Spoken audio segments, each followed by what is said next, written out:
Hello guys, it's One Piece Day again. Welcome to my channel, and let's talk about One Piece manga chapter 1056, Cross Guild. In the previous chapter, the new shogun's bravery allowed him to execute an attack that heavily resembled Kaido's blast breath. Despite continuously being pummeled by the Navy Admiral, Momo refused to let Yamato fight, reasoning that Wano must be able to defend itself from evil forces. Momo eventually managed to force Aramaki to return to his human form, and as the Admiral was about to re-engage with the young dragon, Shanks stepped in, accompanied by his powerful Supreme King Haki. But before anything else, please click the bell, like, share, and subscribe to my channel, AnimeJack. Thank you. In cover page we can see Germa's 66 siblings fighting against Charlotte's Katakuri and Oven in Whole Cake Island. One Piece Chapter 1056 begins its story content at the Flower Capital Castle following the Liberation festivities. The Akazeya are seen comforting Reizo and Shinobu as they recover from having their nutrients drained by Ryokugyu. The two are shown to be emaciated, having an almost zombie-like appearance as they lay in bed. As they're shown, the other Akazeya are discussing how Ryokugyu was correct in naming Kaido as a deterrent to invasion from the country's enemies, including the world government. Kinemon then butts in to apologize for having been at Kuri spending time with Itsuru during Ryokugyu's invasion, but the other Akazeya tell him not to worry since everything worked out. Nekomamushi then asks him how she's doing, to which he responds that she's good despite recent troubles, including Okabor town being reduced to ashes and her face being burnt. Then shows Itsuru talking to another Okabor resident, where she reveals her plans to return to the Flower Capital, where she's from, to live with Kinemon. Returning to the Akazeya, Kinemon is seen gushing over how gorgeous she is even after 20 years, prompting mixed reactions from the others present. Reizo cuts in to say he wishes he was popular too, before being yelled at by Inuarashi to focus on his recovery. Shows Carrot arriving sometime later, where the leaders of the Mokomo dukedom peg her as the next ruler. Upon realizing what this means, she rejects this opportunity, as Nekomamushi and Inuarashi explain that they've decided to stay in Wano as Momo's retainers to protect him. The two then explain that because of how dependable and strong she has become, following her adventures with the Straw Hats, she's definitely got what it takes to lead the next generation. Carrot argues that others are stronger than her, with Shishilian responding that their being stronger is exactly why she can trust them to protect the country for her. Wanda also cuts in here, saying she'll be by her side, and offers support for her nomination by saying the two leaders chose wisely. The two then emphasize that Pedro's will lives on in her more than it does in anyone else, clearly touching her deeply. They then announce their plan to leave Zou to their juniors. Then cuts to a different part of the Flower Capital Castle, where Kojiki Sukiyaki reveals to Momonosuke and Hiri that he is their paternal grandfather. He apologizes to them and says he's in their debt, before commenting on how Momonosuke is the spitting image of Odin. His two grandchildren tell him not to apologize, saying they're incredibly happy to find out they still have living family members. Sukiyaki then turns his attention to the Akazeya, who reveal that they knew who he was all along, but didn't feel it was their place to say anything or expose him. Kinemon, meanwhile, and as usual, reveals that he was clueless about the reality of the situation all along, although he is glad to hear Sukiyaki is well.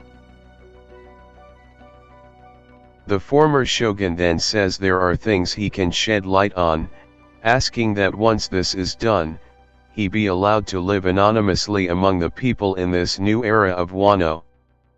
Kinemon says that it is absolutely fine, commenting that knowing he's alive out there brings them great comfort before once more expressing disbelief at this reality. Then cuts to yet another room in the Flower Capital Castle, where the Straw Hats are gathered to discuss their recent findings. Frankie expresses his shock that Pluton is in Wano, which Robin once more confirms, along with the fact that she has not actually seen the weapon. As Frankie is in awe of its existence, Luffy comments on how his shipwright once burned the blueprints for the ship long ago. Robin explains once more what Pluton is before asking her captain if he desires it. Unsurprisingly, Luffy responds no, which she also says she expected. She adds that she can't help but wonder why Odin would want to unleash it on the world. When the group is interrupted by a recovered Shinobu and her new apprentice, Otama. The former asks if they say that mature ladies are ancient alluring weapons, as her new beautiful form is revealed. Frankie asks who she is, causing Shinobu to reintroduce herself and explain that she's nothing but skin and bones after that accident, while Sanji's pervy antics come out once more. Otama then approaches Luffy, sharing news of her apprenticeship and asking to join his crew the next time they meet. He says if she can use ninjutsu by then, she can definitely join the Straw Hats.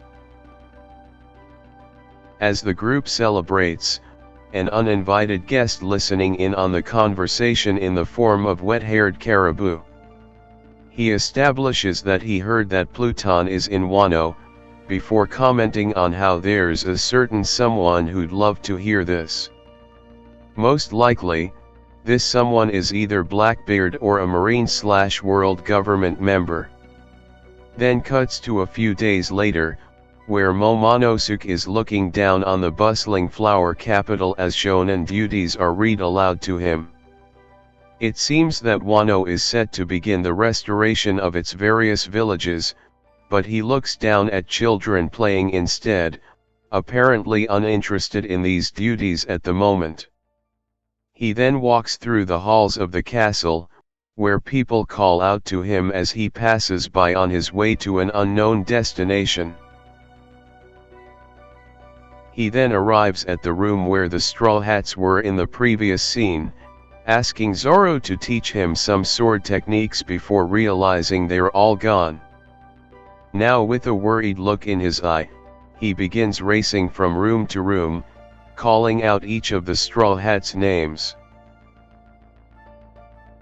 Interestingly, he calls them out in the sequential order they joined, beginning with Luffy and ending with Yamato. As shifts to Tokage Port. At the port, Luffy, Kid, and Law are arguing about all three having happened to choose the same day to leave Wano. After some initial arguing, Kid suggests that the three at least pick different routes if they plan to leave, since New World log poses lock onto three potential courses at once. The directions are northeast, east, and southeast, with Law picking the former most while both Kid and Luffy pick east. This leads to the latter two captains drawing lots to decide who gets to go east, as Law comments on his choice being the best since it's a more direct route than the other two. Luffy ends up losing the draw, apologizing to his crew while a nearby Usopp comments on how it doesn't matter since every route is dangerous. His captain, meanwhile, is picking a fight with Kid over how he's now a Yonko, and should be the best at drawing lots as a result. Kid laments the Yonko attitude he displays, before clarifying that the member who truly upsets him is Buggy. Then shows a newspaper page which announces the formation of the Cross Guild, Buggy the Clown's new group, which presumably earned him Yonko status. Shockingly shown to be under his command are former Shichibukai Dracule Mihawk and Crocodile, both of whom are undoubtedly stronger than and superior to Buggy as pirates. Nevertheless, the two seem to be under his command, despite objections from Zoro regarding Mihawk's subserviency. Law says that if he's capable of bringing those two under his command, then he deserves the title, but Luffy says that he's just a moron while wondering how this came about. Kid then reveals that the Cross Guild has begun issuing bounties on Marines, explaining that their soldiers have to watch their backs now that the hunters have become the hunted. He then comments on how the world really changed while the group was in Wano, before emphasizing that once they leave the country, it's back to a free-for-all with no excuses. Law then throws down a copy of the road poneglyph for Eustace, saying he earned it and that it wouldn't be fair to keep it from him. Killer opens it while commenting that it's like the one they forced a Big Mom commander to hand over, which would suggest that the group is now in possession of 2 of the 4 road poneglyphs. The vice captain then comments that if they want to stay ahead, they should get serious about that guy. Kid responds by asking if he wants to go after the man marked by flames before commenting on how they have no needs.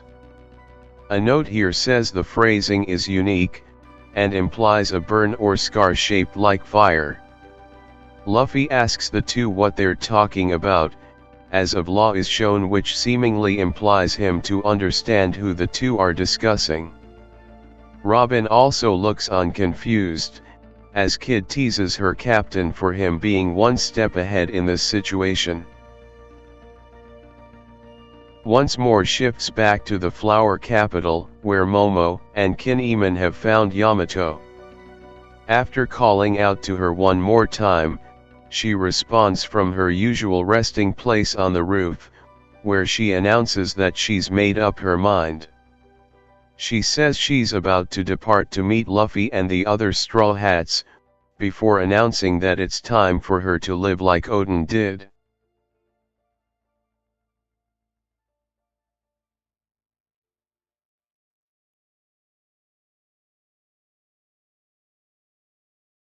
That's all for today, Animaniacs. Thanks for watching. See you again next time for another One Piece episode. Please like, share, and subscribe to my channel for weekly updates.